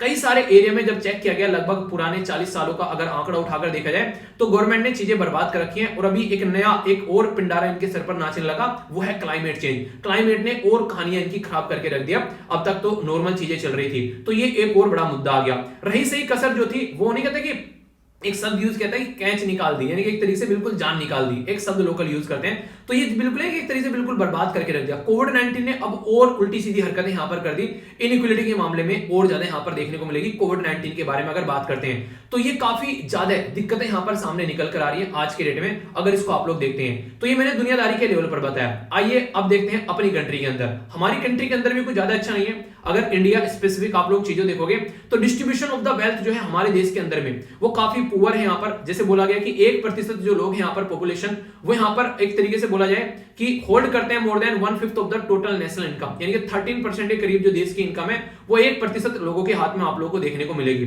तो ये आप काफी बड़ी बात आप लोग यहाँ पर बोल सकते हैं। और ये जो डेटा रहता है ये ऊपर नीचे होता रहता है, ठीक है। तो इसको आप लोग कंफ्यूज मत होना। एक बार फिर से सुनिए, इसको थोड़ा सा उल्टा बोल दिया मैंने। यहां पर बोला गया कि 1% ऑफ द टोटल जो 1% ऑफ द जो पॉपुलेशन है यहाँ पर वो होल्ड करती है 1/5 of the total national income, यानी कि 1% लोग जो हैं वो 1/5 के करीब यहाँ पर होल्ड करते हैं। इसको मैंने आप लोगों को यहाँ पर दिखाया भी था, ठीक है। 1/5 का मतलब क्या हो गया, लगभग 20%, 22% लगभग, यानी कि 100 में से अगर बात करें 1/5 का तो लगभग 20% देखने को मिलेगा। 20-25 हो गया ना, तो 1% पॉपुलेशन यहाँ पर ये होल्ड करती है। तो इससे आप लोग एक अंदाजा लगा सकते हैं कि अगर जो बची हुई नीचे की जो पॉपुलेशन होगी, बॉटम की जो हाफ पॉपुलेशन है, यानी कि 1% जो पॉपुलेशन है उनके हिस्से में 20% माल आता है, और बची हुई नीचे की जो 50% पॉपुलेशन है उनके हिस्से में ओनली 13% माल आता है। तो समझिए यहां पर कितना बड़ा डिफरेंस आप लोगों को देखने को मिलेगा। यानी कि एक इंसान जो है वो अकेला 20 रुपए ले बैठा है और एक 50 लोग जो है उन पे टोटली मिलाकर 13 रुपए हैं। तो कौन से की जिंदगी अच्छी चल रही है, इससे आप लोग अंदाजा लगा सकते हैं। एवरेज जो हाउस होल्ड वेल्थ है वो देखने को मिलेगी यहाँ पर बेसिकली अगर बात करें आज के डेट में 9,83,000 के करीब यहाँ पर ये आंकड़ा बताया गया है। ठीक है, तो ऑब्जर्व ये किया गया यहाँ पर हमारे देश में जब डीरेगुलेशन हुआ, लिबरलाइजेशन आया, पॉलिसी लाई गई, उसका भी फायदा कोई ज्यादा लोगों को देखने को नहीं मिला है। आप लोगों ने देखना हमारी कंट्री में एलपीजी रिफॉर्म लाए गए, यानी कि ग्लोबलाइजेशन, लिबरलाइजेशन, प्राइवेटाइजेशन वाले जो रिफॉर्म लेकर आए गए थे ना, उससे ये लग रहा था कि काफी सारे लेवल पर हम लोग चीजों को इंप्लीमेंट करेंगे और बहुत सारे लोगों को उसका फायदा देखने को मिलेगा। पर लेकिन जब ग्राउंड लेवल पर जाकर चेक किया गया तो उसका ज्यादा फायदा यहाँ पर देखने को मिला नहीं। उसमें भी आप लोगों को ये चीजें नजर आएंगी, यानी कि एक तरीके से ऊपरी सतह पर चीजें यहां पर हुई। जेंडर इक्वलिटी के बारे में बात करें या फिर इनइक्वलिटी के बारे में बात करें तो फीमेल का जो महिलाओं का लेबर फोर्स में पार्टिसिपेशन है यहां पर वो आप लोगों को देखने को मिलेगा, ये लगभग 18%। ठीक है, जो कि लोअर है अगर एशिया में एवरेज बात करें, यानी कि पूरे एशिया के अंदर भी अगर चेक करेंगे ना तो लगभग आप लोगों को देखने को मिलेगा 21% के करीब है। तो हमारी कंट्री में एशिया के एवरेज से भी कम है यहाँ पर, और दूर जाने की तो बात आप लोग छोड़ ही दीजिए, यानी कि महिलाओं को उतनी अच्छे लेवल पर जॉब नहीं मिलती है जितनी मिलनी चाहिए। एक सबसे इंपॉर्टेंट मुद्दा यहाँ पर ये आता है कार्बन इनइक्वलिटी का। कार्बन इनइक्वलिटी के चलते पहले आप लोग ये समझिए, एक शब्द यहाँ पर यूज किया गया कार्बन, यहाँ पर बात की गई कार्बन डाइऑक्साइड, ये इक्विवेलेंट। ठीक है, तो इसके बारे में याद रखिएगा, इसको बोलते हैं CO2e। ठीक है, तो ये जो होता है बेसिकली टर्म होती है जो डिस्क्राइब करती है कि डिफरेंट ग्रीन हाउस गैस, जो यहाँ पर कॉमन यूनिट है उसके लिए कि यहाँ कितनी ग्रीन हाउस गैस निकल रही है। तो इसके बारे में बताया गया है जो अमीर आदमी है उसके घर में एसी होगी, कूलर होगा, फ्रिज होगा, सारी चीजें आप लोगों को देखने को मिलेगी, और घर में भी लगभग 2 से 3 ही मेंबर होंगे। तो वो एक ही इंसान जो है इतनी बिजली खर्च कर रहा है, तो इसका मतलब है कि कार्बन जो है वो ज्यादा एमिट कर रहा है। और एक घर में है कि लगभग 15 से 20 आदमी रहते हैं, लोग रहते हैं घर में 15 से 20 आदमी, तो उसमें उनके घर में ना एसी है, ना फ्रिज है, ना कूलर है, नॉर्मल तरीके से मटके का पानी पीते हैं, अपना खाना पाना भी नॉर्मल तरीके से बना लेते हैं, तो जैसे तैसे जिंदगी चल रही है। तो ये कार्बन एमिशन इनका लगभग 0 के बराबर आप लोगों को देखने को मिलेगा, और यहाँ पर हाईएस्ट कार्बन एमिशन है। तो यही बातें बताई गई कि बॉटम 50% जो कंज्यूम करते हैं 1 यूनिट, यानी कि कार्बन एमिशन काफी कम है। मिडिल में आप लोगों को देखने को मिलेगा 40% 2 यूनिट करते हैं, और जो नीचे के अगर 10% लोग हैं वो लगभग 9 यूनिट खर्च कर रहे हैं। समझ रहे हैं आप लोग, यानी कि क्या कंडीशन है यहाँ पर, यानी कि अमीर लोग जो है उनके घर में सारी शानो शौकत आप लोगों को देखने को मिलेगी, उनकी जिंदगी की पूरी इंजॉयमेंट में चल रही है। ये बिल्कुल ऐसे है जैसे जो अमीर कंट्री है ना आज की डेट में, वो सारी इंजॉयमेंट कर रही है, और जब हमारा टाइम आया चीजों को एंजॉय करने का तब वो बोलने लगे क्लाइमेट चेंज चिल्लाने लगे। इसीलिए यहाँ पर आज के डेट में चाइना और इंडिया पर सबसे ज्यादा निगाहें उनकी, ताकि आगे ना निकल जाए ये देश, इनको क्लाइमेट चेंज का नाम ले लेकर डरा डरा कर इनको सप्रेस कर दो। हालांकि मुद्दा भी बढ़ गया अब तो काफी ज्यादा आकर वो दिख भी रहा है सामने, पर लेकिन जितना ज्यादा हा हुल्ला मचाया जा रहा है वो एक तरीके से कहीं ना कहीं एक डर भी क्रिएट किया जा रहा है। चाइना के बारे में अगर बात करें तो चाइना जो है वो लार्जेस्ट जो इंक्रीज आप लोगों को देखने को मिलेगा प्राइवेट वेल्थ के अंदर। हमारे देश के अंदर भी ये चीजें काफी ज्यादा बड़ी है फिलहाल, जो प्राइवेट लोग जो है आज के में पैसा कमाने में काफी आगे निकल कर आए। इवन कोविड-19 के टाइम पर भी आप लोगों ने देखा होगा बहुत सारे करोड़पति हमारे देश में बन गए, दुनिया भर के लोग, तो दुनिया भर का पैसा लोगों के द्वारा कमाया गया। तो यहां पर इंडिया जो है वो भी अभी फिलहाल आगे बढ़ रहा है। लगभग अगर बात करें 1980 में 290% के करीब था, अब 2020 में ये 560 के प्रतिशत के करीब हो गया कि लोगों के पास में प्राइवेट वेल्थ जो है वो काफी ज्यादा बढ़ गई है, यानी कि लोग जो है काफी ज्यादा पैसा कमा रहे हैं प्राइवेट एरिया में। अगर आप लोग बात करें बिजनेस कर कर दुनिया भर का पैसा कमा रहे हैं, ये बातें बोलने की कोशिश की जा रही है। इसी के साथ में अगर बात करें, अब ये तो आप लोगों ने इनइक्वलिटी देख ली, इंटरनेशनल लेवल पर भी देख ली और नेशनल के लेवल पर भी आप लोगों ने देख ली, तो अब इसको सॉल्यूशन क्या निकालना है, तो उसके चलते यहां पर क्या बात की जा रही है, तो ये बोला गया कि आप लोगों को जो अमीर लोग हैं उनके ऊपर आप लोग वेल्थ टैक्स लगाओ, यानी कि जिनके पास में ज्यादा पैसा हो गया उनको वेल्थ टैक्स लगाओ, यानी कि रॉबिनहुड अप्रोच आप लोगों को लेकर चलनी है। रॉबिनहुड अप्रोच क्या थी कि अमीरों से पैसा लो और गरीबों को यहां पर पैसा दो। ठीक है, तो ऐसे आप लोग देख सकते हैं, यानी कि जिसके पास में जितना पैसा है उसके ऊपर उतना ही टैक्स लगाओ, और जिसके पास में जितना कम है उसको उतना ही कोर्स जो है वो कोर्स बोल रहा हूं, तो उनको उतना ही जो सामान है वो आप लोग उसको कम पैसे में दो। ऐसे नहीं जैसे मान लो कल को चलकर आप लोग मार्केट में चलकर कुछ खरीदने जाते हो, कोई किताब मान लीजिए वो किताब जो है उसका प्राइस जो है वो है 700 रुपए, अगर बोलने लगे कि यार ये किताब जो है उस इंसान को जिसको बेसिकली ठीक ठाक कमाई चल रहा है, उसकी जिंदगी सही चल रही है, उसको 700 की जगह आप लोग ये 750 की दे दो। ठीक है, पर लेकिन जो इंसान ऐसा है जिसकी जिंदगी ठीक से नहीं चल रही है उसको आप लोग ये लगभग 350 की दे दो, क्यों ना उसको आधा 50% आप लोग लगभग उसको डिस्काउंट दे दो। तो ऐसा कर लो कि उससे पैसा निकलवा लो और दूसरे को थोड़ा सा कमाई करके यहाँ पे दे दो और कुछ थोड़ा सा डिस्काउंट भी आप लोग दे दो। तो इस तरीके से यहाँ पर काम चलेगा, अमीरों से पैसा निकालकर गरीबों की डायरेक्शन में आप लोग को ये लेकर चलना पड़ेगा। पर लेकिन जितना आसानी से मैं ये बोल दे रहा हूँ उतना आसानी है नहीं। ठीक है, कोई अपनी जेब से पैसा निकालने के लिए तैयार नहीं रहता है। आप लोगों ने ये चीजें खुद भी आसपास भी ये चीजें नोटिस की होगी, ठीक है। लोग जो है सपोर्ट करने के लिए तैयार ही नहीं रहते हैं। आप लोगों ने ये चीजें कोविड-19 के टाइम पर भी ये चीजें देखी होगी, ठीक है। तो ये सारी चीजें यहाँ पर देखने को मिलती है। जब मैंने बोला था ना लोगों को किताबें प्रोवाइड कराऊंगा, तो ज्वाइंट बटन के थ्रू जितना पैसा आया था उसका डबल पैसा मैंने अपनी पॉकेट से लगाकर बच्चों को किताबें दी थी। पर लेकिन इतने सारे मेल आ गए कि मेरे से अब तक भी उनकी पूर्ति नहीं हो पा रही है। अभी भी कुछ कुछ लोगों को मैं बीच बीच में किताबें प्रोवाइड कराता हूं, क्योंकि बहुत सारे बच्चे अभी भी ज्वाइन बटन को ज्वाइन कर सपोर्ट प्रोवाइड करा रहे हैं। तो ये ऐसे होता है कि यहाँ पर जिससे पैसा है उस पे से थोड़ा पैसा लिया, अब जिसके पास में नहीं है उसको थोड़ी चीजें दे दी। तो ये चीजें ऐसे आप लोगों को देखने को मिलेगी। पर लेकिन मेरी एक लिमिटेशन है, मैं आप लोगों के द्वारा जो आता है उसमें कम से कम जितना होता है उसमें लगभग डबल मैं अपने पास से लगाकर प्रोवाइड करा देता हूं। पर लेकिन मेल इतने आगे, लगभग अभी भी मैं बोलूं आप लोगों से, लगभग मुझे लग रहा था तब तो 3.5 से अभी बढ़कर 7,500 या 8,000 के करीब मेल हो गए जो मैंने अभी पढ़े भी नहीं है, जिनमें ओनली किताबें मांगी गई हैं। तो समझ सकते हैं आप लोग ये इतना बड़ा नंबर हो गया, मैंने सोचा भी नहीं था कभी यार इस लेवल पे चीज हो जाएंगी। चलिए जो भी है, जितना मेरे से हो रहा है वो चीजें चलती रहेंगी, टेंशन मत लेना। अगर बात करें इंडिया के अंदर इनइक्वालिटी के बारे में, तो इनइक्वालिटी रिपोर्ट हमारे देश में प्रस्तुत की जाती है, ये आप लोगों को पता होना चाहिए। तो इंडिया इनइक्वालिटी रिपोर्ट 2021 तो ये बात करती है कि यूनिवर्सल हेल्थ के बारे में। हमारे देश में हेल्थ के बारे में भी काफी सारी इनइक्वालिटी आप लोगों को देखने को मिलेगी। तो ये जो इनइक्वालिटी यहाँ पर निकल कर आती है, ये भी काफी नेगेटिव इंपैक्ट डालती है। अगर इसके बारे में बात करें तो यूनिवर्सल हेल्थ कवरेज एरिया जो है उसको हम लोग देखने की कोशिश करते हैं कि लोगों को यूनिवर्सली सपोर्ट प्रोवाइड कराया जाए। क्योंकि अगर कोई घर में एक बीमार हो गया, सोचिए अगर यहाँ पर घर में रिक्शा चलाने वाला कोई मेंबर है और वो बीमार हो गया और पूरा घर उसी के ऊपर डिपेंडेंट है, तो सारा घर जो है वो भूखों मर जाएगा। तो पढ़ाई लिखाई तो दूर की बात चलेगी, उस इंसान की जिंदगी भी नॉर्मल तरीके से नहीं चल पाएगी। इसी के साथ में एक और यहाँ पर इंडिकेटर है जिसको बोलते हैं मल्टी डायमेंशनल पॉवर्टी इंडेक्स। ये याद रखेगा, ये नीति आयोग के द्वारा तैयार किया जाता है हमारी कंट्री में कौन कौन से एरिया में क्या क्या दिक्कतें देखने को मिलती है। टोटल 12 इंडिकेटर इसमें प्रस्तुत करते हैं जो मैंने आप लोगों को बताए भी थे, ठीक है। वर्ल्ड वाला अलग होता है, ये हमारे देश में प्रस्तुत किया जाता है इनके द्वारा, ठीक है। ये प्रस्तुत कौन करता है यहाँ पर, तो ये है वर्ल्ड इनइक्वालिटी लैब इसको प्रस्तुत करती है। ये बताने की कोशिश करती है यार दुनिया में ये दिक्कत चल रही है, इनको आप लोग सुधार लो, ये इनका चक्कर रहता है। और मिशन भी इनका यही है कि ताकि इनइक्वालिटी को डेटा लोगों के सामने रहेगा, तब तो पता चलेगा ना हाँ ये लोग दिक्कतें फेस करें, तो उसका सोल्यूशन भी हम लोग निकाल पाएंगे। ये बेसिकली मुद्दा है, ठीक है। तो इसके बारे में आप लोग एक मोटा मोटा आइडिया रख सकते हैं। इंपॉर्टेंट आर्टिकल है यहाँ पर नेक्स्ट, इसके बारे में एक ओवरव्यू और मैं आप लोग को दूंगा। बात की जा रही है इंडिया और रशिया के रिलेशन के बारे में। तो इंटरनेशनल रिलेशन के बारे में अगर पूछ ले तो कंफ्यूज मत होना। यहाँ पर पहली बार हमारे और रशिया के बीच में 2+2 डायलॉग देखने को मिला। 2+2 डायलॉग क्या होता है, हमारी कंट्री के एक्सटर्नल अफेयर मिनिस्टर और डिफेंस मिनिस्टर और रशिया के एक्सटर्नल अफेयर मिनिस्टर और डिफेंस मिनिस्टर दोनों मिलते हैं, तो ये उनके बीच में यहाँ पर ये वार्ता होती है। तो ये हाईएस्ट लेवल पर आप लोगों को देखने को मिलती है। अब तक हमारा देश जो है वो यूएसए, जापान और ऑस्ट्रेलिया के साथ में 2+2 डायलॉग देखने को मिलता था, यानी कि क्वाड ग्रुप के साथ में। पर लेकिन अभी रशिया भी इस कैटेगरी में यहाँ पर ऐड हो गया है। तो एक तो ये इंपॉर्टेंट मुद्दा आप लोग यहाँ पर रखना है। तो पूरा जो आर्टिकल नॉर्मली हम लोग देखेंगे वो रशिया और इंडिया के रिलेशन के बारे में यहाँ पर बात करेगा। कुछ बातें अगर मैं आप लोगों से फैक्ट्स एंड फिगर के बारे में बात करूं तो एग्रीमेंट जो है यहाँ पर वो साइन किया जा रहा है, जिसके चलते यहाँ पर एक पर्टिकुलर राइफल है यहाँ पर जिसको आप लोग बोलते हैं, बेसिकली ये आप लोगों ने इसका नाम भी आया है कि AK-203 राइफल जिसको आप लोग नॉर्मली बोलते हैं। तो यहाँ पर इसको बोलते हैं बेसिकली क्लाशनिकोव राइफल यहाँ पर, जिसको A23। ये लगभग यहाँ पर हमारे देश में मैन्युफैक्चर की जाएंगी 6 लाख के करीब। तो यहाँ पर एक काफी बड़ा एग्रीमेंट देखने को मिला। और ये एरिया जरूर याद रखेगा, अमेठी उत्तर प्रदेश में ये ज्वाइंट वेंचर है रशिया और इंडिया का, जहां पर मिलकर हम लोग ये कारनामा करने वाले हैं। एग्रीमेंट जो है यहाँ पर इसी के साथ में स्टार्ट किया गया कि हम टेक्नोलॉजी कोऑपरेशन के फील्ड में काम करेंगे। आने वाले टाइम में एक दशक के तहत, यानी कि 2021 से लेकर 2031 तक का इंडिया और जो यूएसए जो रशिया है वो मिलकर काम करेंगे। लेकिन अब तक क्या था, हम लोग अब तक यहाँ पर बायर थे, यानी कि हम लोग हथियार खरीदा करते थे रशिया से। पर लेकिन अब हम लोग क्या कर रहे हैं, हम लोग बायर नहीं रहे ओनली, हम लोग यहाँ पर क्या बन गए, हम लोग प्रोडक्शन करने वाले बन गए, डेवलपमेंट बनने लग गए हैं। यानी कि हमारे देश में अब टेक्नोलॉजी आएगी, हमारे देश में मैन्युफैक्चरिंग एक्टिविटी होगी, तो वहां जो मैन्युफैक्चरिंग प्लांट हम लोग लगाएंगे तो वहां लोकल एरिया को जो भी मिलनी स्टार्ट होगी वहां पर सब जगह कुछ ना कुछ फायदा होगा।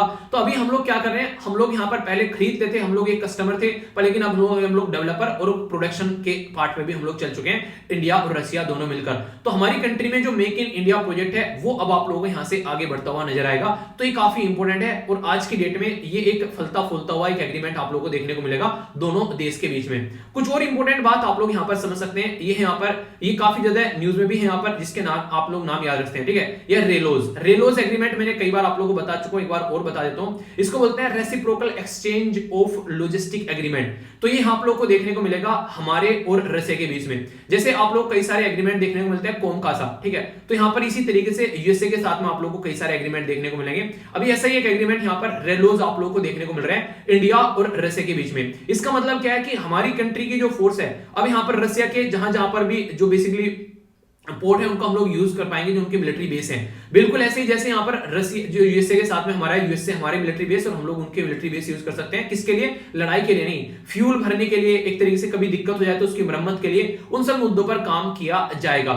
इंडिया के द्वारा साइन किया गया था यहां पर बेसिकली जो India Russia inter governmental commission on military and military technical cooperation. ये क्या है? ये बताता है कि हम लोग बेसिकली क्या क्या चीजें एक दूसरे से म्यूचुअली हम लोग क्या क्या एजेंडे हैं डिफेंस के उनको कैसे लेकर चल सकते हैं, तो इसके बारे में यहां पर ये बात करते हैं। तो काफी इंपॉर्टेंट है ये भी, कई बार इसके बारे में भी चीजें पूछ ली जाती हैं, तो कंफ्यूजन आप लोगों को नहीं होना चाहिए। नेक्स्ट इंपॉर्टेंट मुद्दा यहां पर क्या है? S-400 सिस्टम हम लोगों ने अभी रशिया से खरीदा जिसकी डिलीवरी स्टार्ट हो गई है, पर लेकिन यूएस से हमारे ऊपर सैंक्शन लगाने की बात कर रहा है। Countering American adversaries through sanction है।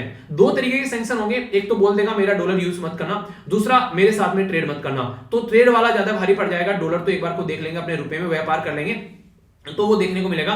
तो S-400 एक एयर डिफेंस सिस्टम है, हमारे पड़ोस में चाइना और पाकिस्तान बैठा हुआ है, तो जरूरी है ऐसा कोई सिस्टम हमारे पास में हो अपने आप को प्रोटेक्ट करने के लिए। तो ये भी मुद्दा अभी यहां पर है।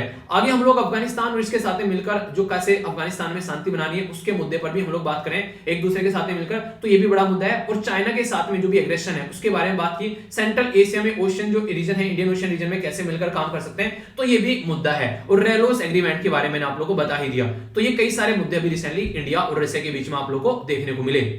एक बार देख लेते हैं क्या क्या डिस्कस किया। इसके बाद में आप लोग यहां पर देखिएगा जो भी मैंने आप लोगों से बेसिकली यहां पर ये जो क्वेश्चन आप लोगों से क्विज पूछूंगा उसका आंसर आप लोगों को देना है। सबसे पहले हम लोगों ने यहां पर अल्फ्रेड नेबल जो कि इनकी डेथ एनिवर्सरी के बारे में बात की।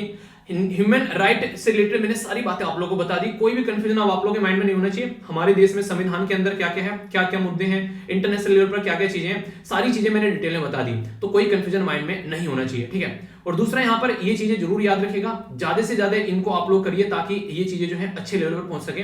और अगर आप लोगों को लगता है तो ही कीजिएगा, ऐसा नहीं है कि मैं आप लोगों को बोल रहा हूं इसलिए करनी है। अगर आप लोगों को भी लगता है कुछ गलत है तो आप गलत चीजें हमेशा रिपोर्ट करिए यार, ऐसी चीजें सोसाइटी में होनी नहीं चाहिए, तो वो आप लोगों को जरूर काम करना है, ठीक है। नेक्स्ट हम लोगों ने काफी डिटेल में समझे यहां पर किस तरीके से सोसाइटी के अंदर जो चीजें देखने को मिल रही है।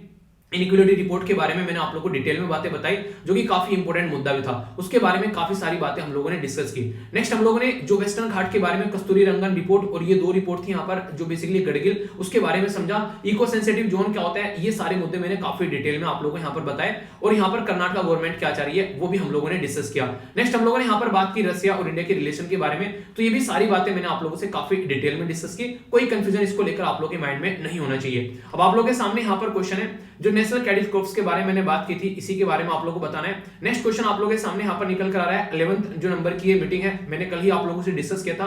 वर्ल्ड इनइक्वालिटी रिपोर्ट के बारे में हम लोगों ने बातें की। इसी के साथ में ग्रीन हाउस गैस की जो यूनिट है वो मैंने आप लोगों से पूछी, ये किसके द्वारा प्रस्तुत किया जाता है, यहाँ पर मल्टी डायमेंशनल पॉवर्टी इंडेक्स, ये आप लोगों को बताना था। नेक्स्ट यहाँ पर हम लोगों ने सेंट्रल गवर्नमेंट को, कौन सी स्टेट गवर्नमेंट ने बोला है कि कस्तूरी रंगन रिपोर्ट नहीं इंप्लीमेंट करेंगे, कितने एरिया को बोलते हैं यहाँ पर कि आप लोग इको सेंसिटिव जोन में क्रिएट करो, और कौन से एक्ट के थ्रू यहाँ पर ये काम देखने को मिलता है, तो ये मुद्दा था, ठीक है। अभी यहाँ पर रिवीजन भी थोड़ा सा कर लेते हैं। मैंने आप लोगों से एक न्यू डायनासोर अभी जो मार्केट में आया उसके बारे में बात की थी, मतलब आया नहीं मार्केट में, उसके बारे में पता चला, तो इसके बारे में हम लोगों ने समझा था, आप लोगों को बताना था यहाँ पर। इसी के साथ में इन्यूट जो बेसिकली ग्रुप ऑफ कल्चर है, इसके बारे में मैंने बात की थी, किन किन एरिया में ये पाया जाता है, ये हम लोगों ने डिस्कस किया था। अगर याद नहीं आ रहा तो 8 तारीख की वीडियो जरूर देखेगा, कंफ्यूजन दूर हो जाएंगे।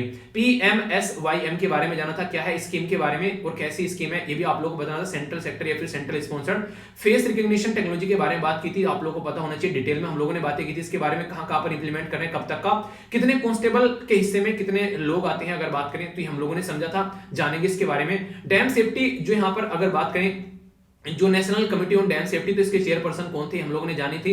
इसी के साथ में एनपीए के बारे में बात की थी, किस कौन सी रिपोर्ट थी ये बताना था, और देशद्रोह कौन से सेक्शन के अंदर आता है ये पूछा था। तो आंसर एक एक कर यहाँ पर देख लेते हैं, कोई कंफ्यूजन नहीं होना चाहिए, ठीक है।